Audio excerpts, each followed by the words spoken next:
Muy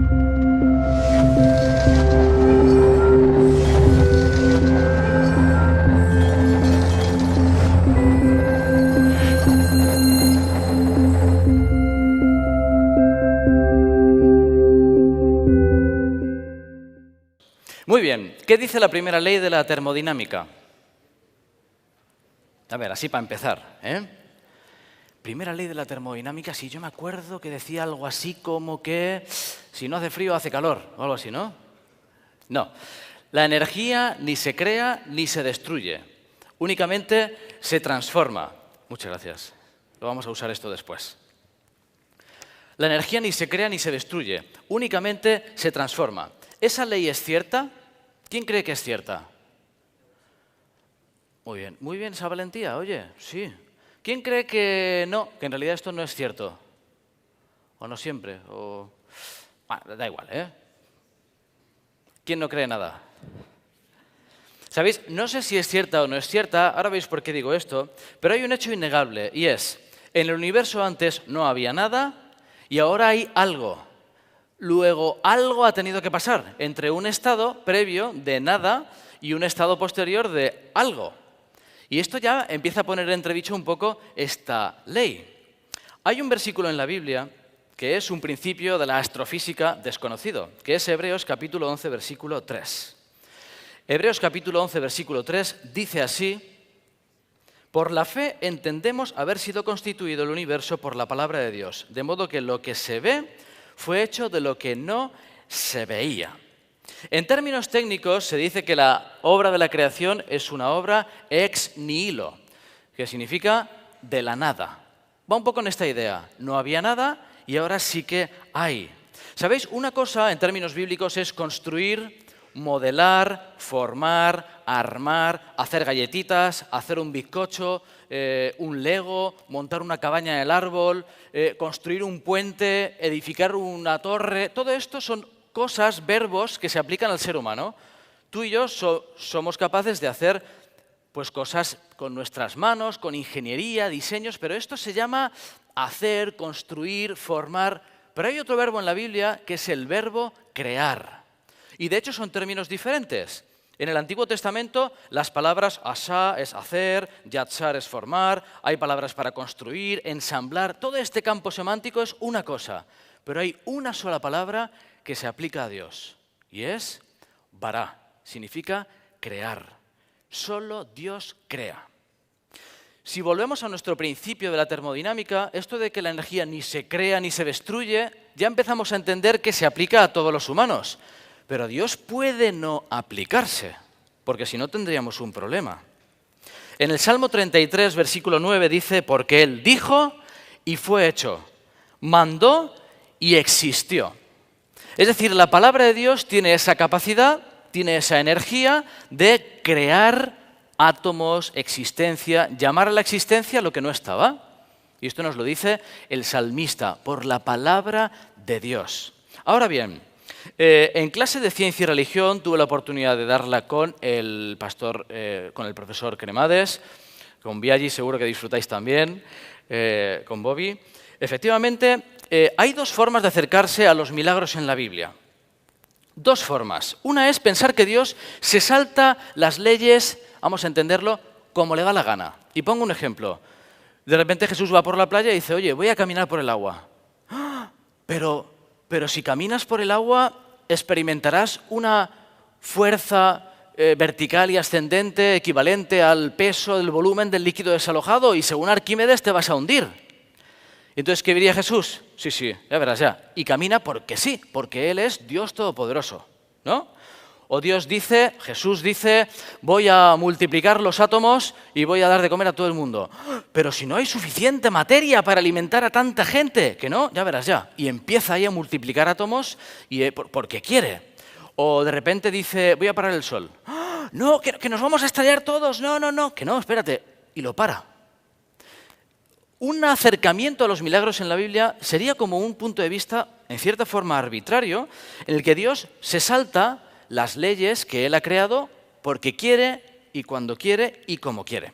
Otra forma, que puede ser parecido, pero es un acercamiento diferente, es que Dios usa las leyes del universo con el orden que Él las ha creado, pero con mecanismos desconocidos para nosotros. Por ejemplo, que Jesús dijese, voy a aumentar el electromagnetismo de mi cuerpo y voy a conseguir que la repulsión de partículas sea superior a la fuerza de hundimiento en el agua. Por lo tanto, camino sobre el agua. Imaginaos que hubiese una forma de controlar nuestro electromagnetismo que desconocemos y que de esa forma se pudiese caminar. ¿Entendéis la idea? No es que Él se salta al principio de Arquímedes, sino que utiliza otras leyes o las mismas leyes de forma desconocida. Hay todo un mundo por descubrir de la física y no está tan claro como puede parecer. Tradicionalmente se creía en la física newtoniana y nos daba una descripción del universo, pues X, la que fuese. Llegó la teoría de la relatividad y lo que hizo fue describir un universo muy diferente. Y entonces aparecía la idea del tiempo como una dimensión deformable, que el tiempo no es el mismo aquí que en la última esquina de la Vía Láctea, que depende de la velocidad a la que se viaja. La paradoja de los gemelos nos dice que si alguien viaja cercano a la velocidad de la luz durante unos años, y aquí se queda su hermano gemelo, imaginaos, viaja 4 años, vuelve 4 años después, ¿cuánto tiempo ha pasado en la nave espacial? 8 años. En cambio en la Tierra han pasado 10. Uy. Esto está demostrado sobre el papel, incluso con relojes atómicos dando la vuelta al planeta a diferentes velocidades. El tiempo se deforma dependiendo de la velocidad. Todo esto no se sabía antes. Si alguien hubiese propuesto la paradoja de los gemelos hace unos años, lo hubiesen tachado de loco. Y sin embargo, es así. ¿Sabéis? La teoría de la relatividad funciona muy bien para cosas macroscópicas, pero no para los átomos. Para elementos microscópicos funciona subatómicos, funciona mejor la mecánica cuántica. ¡Hala! Y la mecánica cuántica dice cosas tan raras como que una partícula puede estar en 2 lugares a la vez. Esto, según la teoría de la relatividad, no es posible. Según la mecánica cuántica, sí, y de hecho ocurre. Hay principios de indeterminación o incertidumbre de Heisenberg que dice que es imposible determinar la localización de una partícula. Bueno, son como paradigmas opuestos que explican cada uno una parte del universo, pero no hay una teoría unificadora. ¿Por qué os suelto todo este rollo? Porque hay elementos de nuestro universo que aún no conocemos. Hay aspectos de las leyes que aún no cuadran, que no todo se explica con lo que sabemos hoy en día.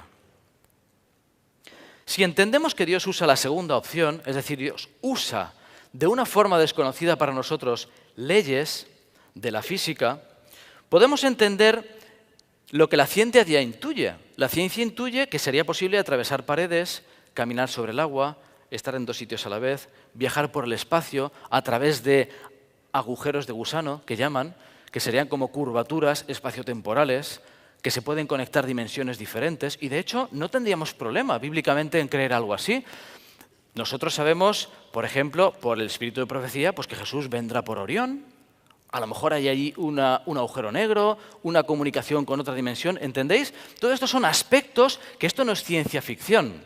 Esta noción de los milagros en la Biblia no tiene que ver con el método histórico crítico, que dice que en realidad los milagros en la Biblia son causas naturales que Dios predijo, lo de las plagas y tal. No, yo no digo esto. Dios interviene milagrosamente en la historia de una forma que no comprendemos. Pero esa forma tiene sentido desde el punto de vista físico. Dios utiliza la física de una forma desconocida. ¿Por qué digo esto? Vamos a ir atando cabos. Fijaos, en la Biblia se nos presenta que Dios es la fuente de vida en nuestro universo. Solo Dios es la fuente de energía vital. En la Biblia se describe a Dios como luz. En 1 de Juan, capítulo 1. Dios es luz, Dios es energía, Dios es la única fuente de vida. Esto lo vemos desde el principio en la formación del ser humano. Génesis capítulo 2, versículo 7, es el versículo fundacional, antropológico, de cómo se forma un ser humano. Y fijaos lo que dice. Jehová Dios formó al hombre del polvo de la tierra y sopló en su nariz aliento de vida. Nishmat Hayim. Y fue el hombre un ser viviente. Crea materia, diseña una estructura orgánica molecular, así lo hizo Dios, y luego le sopla algo que solo Él tiene. Y se convierte en un ser viviente. Ese pulso vital con el que Dios creó al ser humano, a Adán y a Eva, Es el mismo que comparten todos los seres vivos. Es una chispa de la vida misteriosa para la ciencia. No sé si habéis tenido la oportunidad de ver a alguien morir. Es impresionante el ver a alguien que está vivo y un rato después no está vivo. Hay algo que no está. Y esto para la ciencia es misterioso, irreversible. No hay forma de darle la vuelta. Es una barrera infranqueable. Y ¿sabéis? No solo para la ciencia. La frontera entre lo vivo y lo inerte es un misterio insalvable para el ser humano y para Satanás. Y os pongo un ejemplo que puede ser curioso. Cuando Moisés va a hablar con el faraón, agarra su vara y la tira al suelo, ¿y en qué se convierte? En una serpiente, ¿verdad? Muy bien. Y luego llegan los magos y tiran sus varas, ¿y en qué se convierten? ¿En qué? Ahí está el truco. ¿En serpientes también? No. Patriarcas y profetas. Los magos no convirtieron sus varas en verdaderas serpientes. Ayudados por el gran engañador, produjeron esa apariencia mediante magia. Estaba más allá del poder de Satanás cambiar las varas en serpientes vivas. El príncipe del mal, aunque posee toda la sabiduría y el poder de un ángel caído, y atentos a la frase, no puede crear o dar vida. No puede. Esta prerrogativa pertenece únicamente a Dios. Satanás, que era el ser más poderoso en el universo después de Dios, no tiene capacidad de dar vida a nada. Imaginaos que ahora mismo un mosquito muere y es el mosquito favorito de Satanás. Y dice, ¡ay! Voy a intentar que vuelva a la vida. No podría. Imaginaos una célula de nuestro organismo que muere. Satanás, intentando dar vida a la célula, no puede. No debe ser fácil para él. ¿Por qué creéis que quería ser como Dios? Si hay algo que le diferencia sobre todo de Dios, es que Él no tiene vida en sí mismo ni la puede dar. A nadie. Prerrogativa únicamente de Dios. ¿Sabéis? La energía, la chispa de la vida divina, que da vida a todo lo que existe en el universo, que viene solo de Dios, es usada de una forma magistral por Jesús en los Evangelios y por Dios en toda la Biblia. Y vamos a ver algunos ejemplos que llaman la atención. Fijaos, en el libro de Marcos, capítulo 5, encontramos el episodio en el que Jesús resucita a la hija de Jairo. Conocemos el episodio, ¿vale? De repente se le acercan y le dicen, oye, a Jairo no molestes más al maestro porque tu hija ha muerto. Jesús lo rescata de esa situación, cree solamente, llega a su casa y echa a todo el mundo, solo deja a sus padres y a los 3 discípulos más cercanos. ¿Y qué hace a continuación? Tomando la mano de la niña, dijo, Talita cumí. Tomando la mano de la niña. Dice Mateo, tomó de la mano a la niña. Dice Lucas, tomándola de la mano. Y yo cuando leí esto me quedé pensando, ¿por qué esta insistencia en los 3 evangelios en describir que toma de la mano a la niña? No me quedé solo aquí y dije, a ver si había algún otro episodio en el que utiliza el mismo protocolo para resucitar. Y ocurre. En el caso del hijo de la viuda de Naín, en Lucas 7, vemos cómo aparece una procesión trayendo el féretro y entonces va avanzando y llega Jesús y los para. ¿Y sabéis qué hace? Acercándose, tocó el féretro y digo, vaya. Tocó el féretro y los que lo llevaban se detuvieron y dijo, joven, a ti te digo, levántate. ¿Qué misterio puede haber aquí encerrado? ¿Sabéis? Este episodio parece mostrar la fuerza sanadora de Jesús como si fuese un agente de energía portátil. No sé si alguna vez os habéis quedado con el coche o el carro parado, no arranca, se queda sin batería, no llega a arrancar, ¿no? ¿Qué hace falta? Una batería externa. Y llega alguien y engancha las pinzas y el coche arranca. Y digo, se me hace muy similar a lo que puede estar tratando de escribirnos la Biblia. Un ser humano que ha perdido la energía. un ser humano que ha muerto, no tiene energía. Y de repente llega Jesús, entendedme, con sus pinzas celestiales y toma la mano de la niña. Dice las palabras que dan vida, ¡puf! Y la niña recupera la energía, esa chispa vital que nadie puede dar.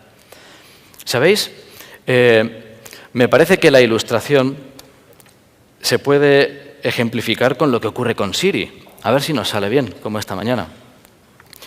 Hay una aplicación del teléfono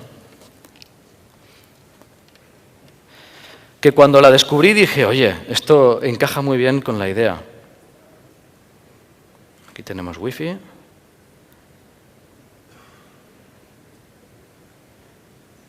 Wi-Fi, perdón.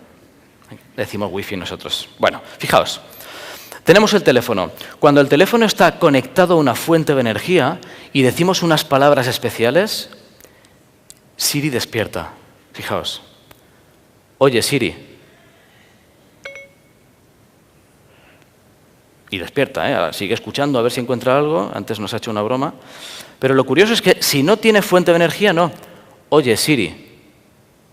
En cambio, si tiene conectada una fuente de energía, oye, Siri. Y despierta, ¿vale?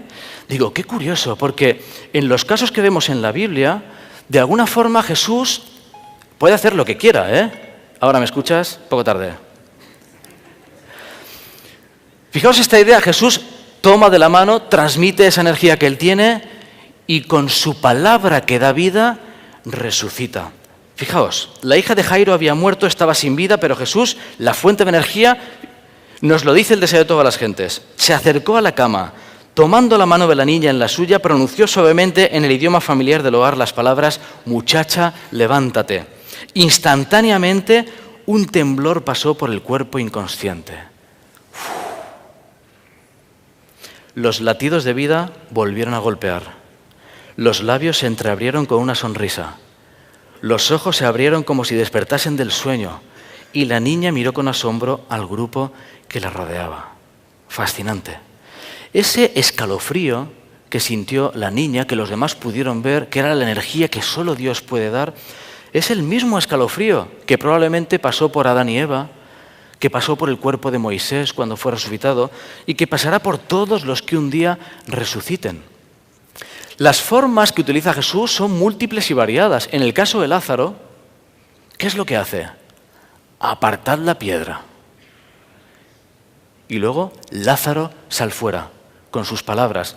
En el caso del hijo del centurión, lo sana a distancia. Él no necesita a todos tocarles, les sana a distancia, pero me llamó la atención, investigando un poquito el tema, digo, qué curioso, porque este caso en el que Jesús sana a distancia, ¿os acordáis? ¿Y a qué hora le ha sanado? Uy, justo cuando me ha dicho, se recuperó. Esto es tan excepcional que Jesús dice, ni en aun en Israel he hallado tanta fe. Hacía falta una fe especial para que Jesús pudiese ejercer este milagro en la distancia. ¿Sabéis? Hay un último argumento respecto a esta teoría de la energía en el caso de Jesús, y es la mujer con flujo. Esta mujer se acerca, también en Marcos, roza el manto, y nos dice aquí, vino la mujer, tocó su manto y enseguida la fuente de su sangre se secó. Luego Jesús, conociendo en sí mismo el poder que había salido de él, dijo, ¿quién me ha tocado? Es como que, imaginaos, va Jesús y de repente, 36 unidades de energía. Algo ha ocurrido en mí que se ha transferido energía divina, energía de vida, energía milagrosa, energía salvífica. Esta energía que solo Él tiene fue capaz de restaurar a esta mujer, fue capaz de curar a la niña. Y hay un montón de ocasiones más. Cuando sana a la suegra de Pedro, fijaos la frase, tocó su mano y la fiebre le dejó. Qué curioso también. ¿Por qué tiene que tocarle la mano? No puede decirle, venga, cúrate, 1, 2, 3, cúrate. Le toca de la mano y la fiebre le dejó. En el caso del sordomudo, en el caso del ciego, os lo dejo para que lo investiguéis, ¿de acuerdo? Es muy curioso el modus operandi de Jesús utilizando de forma fascinante leyes que desconocemos. ¿Sabéis? En los últimos años se han puesto de moda unas películas y unas series que es sobre zombies. Todo, no sé si aquí, pero allí en España, todo zombies y zombies por todos lados y muñecos zombies. Y bueno, los zombies es una pena porque representan muertos en vida. Personas que no tienen vida pero que están ahí como existiendo en una situación un poco compleja. En la Biblia también había una especie de zombies, no por su voluntad, pobres, pero eran los leprosos, lo más parecido a una muerte en vida. Personas que socialmente estaban excluidos, no existían, no podían tocar a nadie, no podían relacionarse, estaban simplemente muertos. La carne iba muriendo, no sentían, no tenían rumbo. Una vez, uno de estos leprosos vino a Jesús como última opción, la última oportunidad de volver a la vida, en todas las dimensiones de la vida. Y aquí vino un leproso y se postró ante él diciendo: Señor, si quieres, puedes limpiarme. Una vez más, Jesús extendió la mano y le tocó, diciendo: quiero, sé limpio.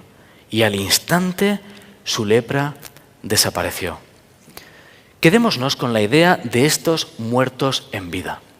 ¿Sabéis? Me da la impresión de que en algunos de nosotros podemos estar viviendo vidas similares, muertos en vida. En el caso de los jóvenes se les nota, ¿sabéis en qué? En la mirada. En la mirada. En los ojos. Ojos sin vida. Mirada sin vida. Sin chispa espiritual. ¿No te ha pasado alguna vez que vienes, estás vacío, te marchas vacío, nada tiene sentido, has creído que todo es mentira, nada te llena? Mírame y dime que es cierto, o dime que no es cierto. Insisto en la idea de la mirada. Cuando me voy cruzando con algunos de los jóvenes, ¿verdad? Se les nota una mirada sin vida, como que falta energía. ¿Sabéis? Hay una buena noticia y es que hoy, más allá de las bonitas palabras, Dios tiene la misma capacidad de transferir vida, de dar vida. Con su toque y su palabra sigue restaurando vidas en todas sus dimensiones. Y además sabemos que es una realidad físico-astronómica. Todo lo que he dicho en esta tarde tiene que ver con el siguiente pensamiento. Jesús sigue extendiendo su mano para darnos vida. ¿Sabéis? Hay otra ilustración que me gusta hacer con esta lamparita. Y es la siguiente. Jesús toca y enciende nuestra vida. Simplemente con rozar: Daniel, aquí estoy. Y nos da vida, nos da energía. Pero no solo eso, ¿sabéis? Jesús nos da vida y nos ha encargado la labor de transmitir la vida a los demás. Voy a pedir un voluntario que pueda salir. A ver, tú. Sí, tú. Sí, adelante. Ponte aquí. Fijaos qué curioso, porque esto es una ilustración, pero puede representar lo que queremos decir. Jesús tiene la capacidad de tocarnos y darnos vida, y cuando se marcha, delega en nosotros la capacidad de transmitir la misma idea. Concéntrate y enciende esta lámpara tocándome. Toco.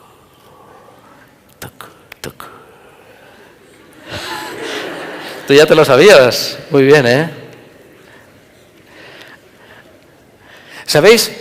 La misma capacidad de transmitir energía. La palabra de Dios, y esto lo hemos dicho muchas veces, pero ¿y si esto fuese un protocolo preparado por Dios? ¿Y si cada vez que nosotros leemos la Biblia y leemos Jehová es mi pastor, nada me faltará? Estamos un poco como la ilustración de Siri, activando un protocolo de vida en nuestro interior y abriéndonos a una realidad que antes no estaba. ¿Y si cuando nosotros oramos diciendo, querido Padre que estás en los cielos, en ese mismo instante surgen las palabras que nos activan a una realidad universal que Dios quiere llenarnos de vida? ¿Y si nosotros somos responsables ante Dios de ir tocando con un abrazo a alguien, dándole un abrazo y diciéndole, ¿cómo estás? ¿Quieres que ore por ti? Eso puede activar un protocolo de vida en las personas que nos rodean. Y a mí me parece fascinante, ¿sabéis? Desde esa perspectiva físico-cuántica del universo, la expresión separados de mí, nada podéis hacer, adquiere una dimensión literal. Es que se convierte en algo literal. Solo Dios puede dar vida. Recordad esta idea. Satanás puede prometer muchas cosas, pero no es capaz de dar vida a ni un solo plan de tu existencia. Ni un mosquito, ni un protozoo. No tiene capacidad de dar vida. Solo Dios tiene capacidad de dar vida. ¿Y cómo traducimos esto a la realidad? De un miércoles por la tarde, de un lunes por la mañana. ¿Cómo? ¿En qué consiste la vida? Consiste en leer la palabra de Dios y que esa palabra devuelva vida a tus sueños, a tu noviazgo, a tu pareja, a tu proyecto de vida, ilusión, esperanza. Es que es energía real. Termino ya. Ojalá podamos vivir siendo canales de esa energía que Dios ha delegado en nosotros. Si eres un buen conductor, el Señor podrá ir iluminando el mundo con tu energía. Y en segundo lugar, por lo que más quieras, abre la palabra de Dios cada día. Ábrela. Activa el protocolo. Que el protocolo active los sueños, active tu vida en todas sus dimensiones y puedas de verdad sentir el toque de la chispa divina de Dios. Prueba el experimento más importante de tu vida y comienza a vivir de verdad. Que Dios te bendiga.